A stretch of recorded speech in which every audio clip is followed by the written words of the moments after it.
안녕하세요. 백발백중 신프로입니다. 자, 오늘은 서울 부동산 시장에서 소형주택에 투자하는 방법에 대해서 자세하게 한번 알아보겠습니다. 서울 부동산에 투자하시려고 하시는 분들께서는 꼭 오늘 방송 끝까지 시청을 해 주시길 바라겠고요. 아파트에 비해서 소형주택은 비교적 저렴한 가격대와 다양한 투자 전략을 구사할 수 있는 매력적인 투자 대상이죠. 앞으로 나올 내용은 현재 시점에서 서울에 있는 소형주택에 투자하기 위한 주요 방법과 고려사항 등을 제가 자세하게 알아봐 드리도록 하겠습니다.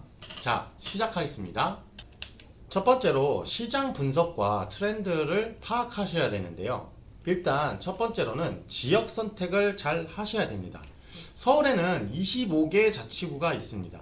이 중에 강남이라던가 마포라던가 서초, 용산, 성수동 등 굉장히 인기 있는 지역은 안정적인 수익을 바라볼 수 있습니다. 하지만 상대적으로 투자 비용이 굉장히 높죠. 그래서 가격이 굉장히 상대적으로 저렴한 가격대의 지역에서는 이런 강남, 마포, 서초, 용산, 성수동처럼 안정적인 수익을 기대하는 것보다는 향후 개발 가능성을 고려한 투자로 진입하셔야 됩니다. 그리고 두 번째로 가격 동향인데요. 최근 서울의 빌라 가격은 지속적으로 상승을 해왔어요. 정부의 부동산 규제 강화로 인해서 일부 지역에서는 가격이 하락세를 보이고 있습니다.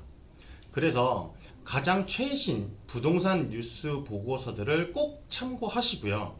현재 부동산 가격 동향을 꼭 파악하시길 바라겠습니다.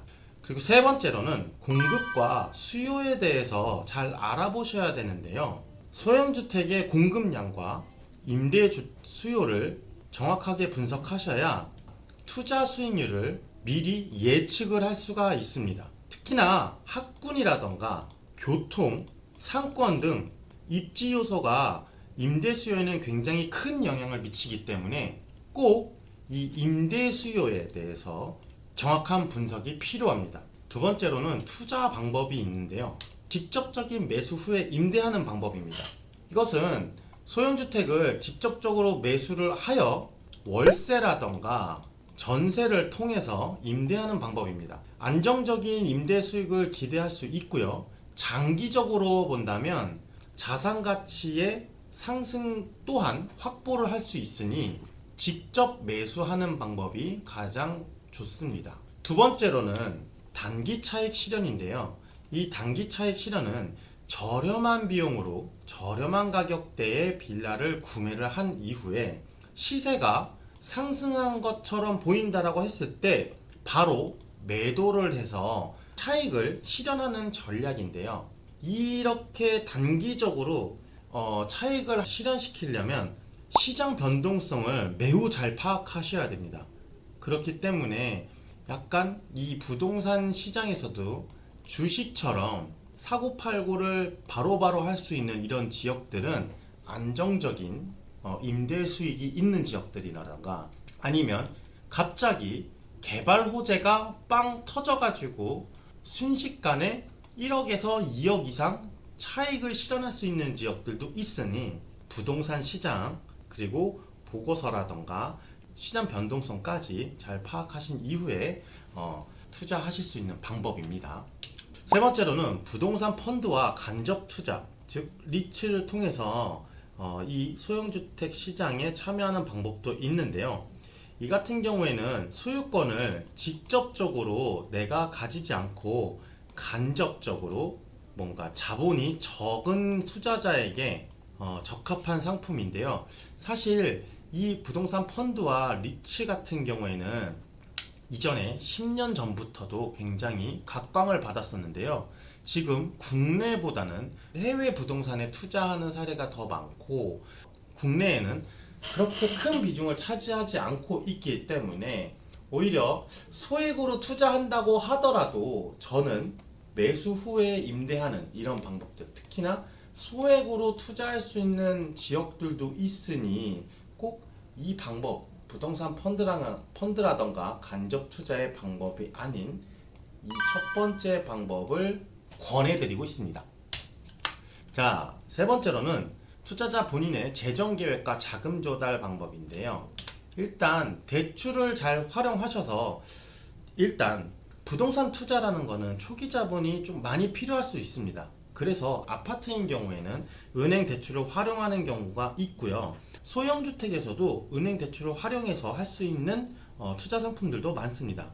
그래서 이 같은 대출을 활용할 경우에는 현재의 금리 상황을 매우 잘 파악하셔야 됩니다. 그래서 내가 투자하는 이 부동산에 대출을 받았을 때 이 금리가 적절한 대출 상품인지를 잘 고민하셔가지고 대출을 활용하신 다음에 투자를 하셔도 상관없습니다.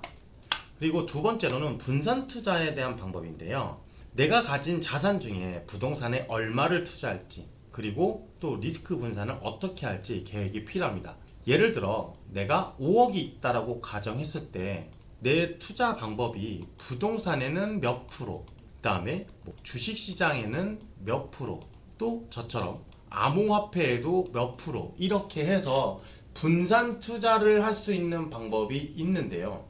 저도 부동산도 하고요, 주식도 하고요, 암호화폐까지 하거든요. 그런데 내가 만약에 지금 부동산에 내가 가진 5억을 전부 다 몰빵을 했다 하면은 지금 같은 시장에서는 저는 임차인들에게 계속해서 전세금을 내줘야 할 수도 있겠죠.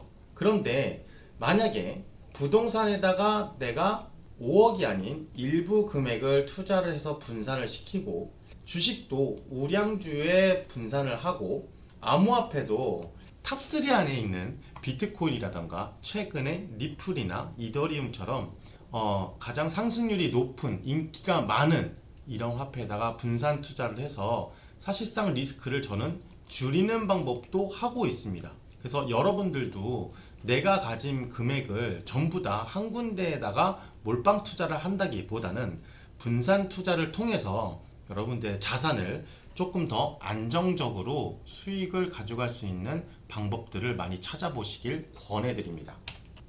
네 번째로는 법률 및 세무사항을 고려하셔야 되는데요. 일단 소유권 이전 등기, 빌라를 구매한다고 했을 때에는 소유권 확인, 매도자의 소유권 확인과 그 다음에 내가 소유권 이전 등기를 할 때 이전 절차, 이 등기 절차를 철저하게 해야 합니다. 법적인 문제를 방지하기 위해서 전문 변호사나 부동산 전문가의 도움을 받는 것이 가장 좋고요. 그 다음에 두 번째로 세금인데요. 내가 부동산을 취득할 때 취득세와 그 다음에 보유하고 있을 때의 재산세, 그 다음에 임대 수익에 대한 소득세 등을 다 고려를 하신 후에 세무 상담을 꼭 받으시고, 그 세금 혜택이라던가 특히나 취득세라던가 소득세 이쪽에서 이런 부분에서 절세 방안도 미리 파악하신다면 남들과 똑같이 투자하는 사람보다 조금 더 세금을 덜 낼 수 있는 방법을 찾을 수 있지 않을까요? 그리고 세 번째로 규제 정책을 잘 알아보셔야 되는데요. 왜냐하면 정부의 임대 관련한 규제가 매우 시시각각으로 변하고 있습니다. 그래서 가장 최신의 법규를 꼭 숙지하시고 준수하셔야 나중에 배보다 배꼽이 더 큰 과태료라던가 벌금이라던가 이런 걸 안 낼 수가 있으니 꼭 숙지하시고 준수하시길 바라겠습니다. 그리고 리스크 관리인데요. 리스크 관리는 시장의 변동성을 꼭 체크하셔야 됩니다. 부동산 시장 같은 경우에는 경제 상황이라던가 특히나 정책 변화에 대해서 매우 예민하게 반응할 수 있습니다. 그래서 이 변동성이 가장 클 수 있는 이 시장 동향을 지속적으로 모니터링하고 리스크를 분산시켜서 투자할 수 있는 전략을 반드시 채우셔야 됩니다. 그리고 부동산 같은 경우에는 임대 부동산일 경우에는 공실 위험이 반드시 존재할 수밖에 없어요. 그래서 우리는 어느 지역을 찾아야 되냐?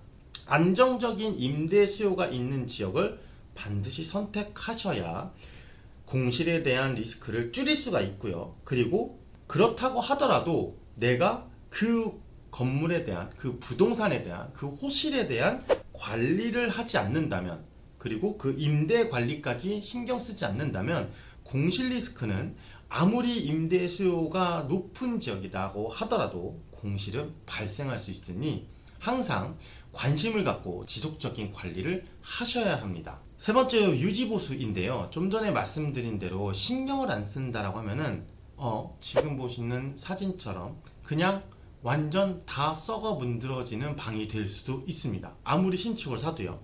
그리고 소형주택은 노후화에 따른 유지보수병이 반드시 생기기 때문에 정기적으로 관리와 수리를 통해서 내 부동산 자산의 가치를 유지하거나 높이거나 하셔야 됩니다.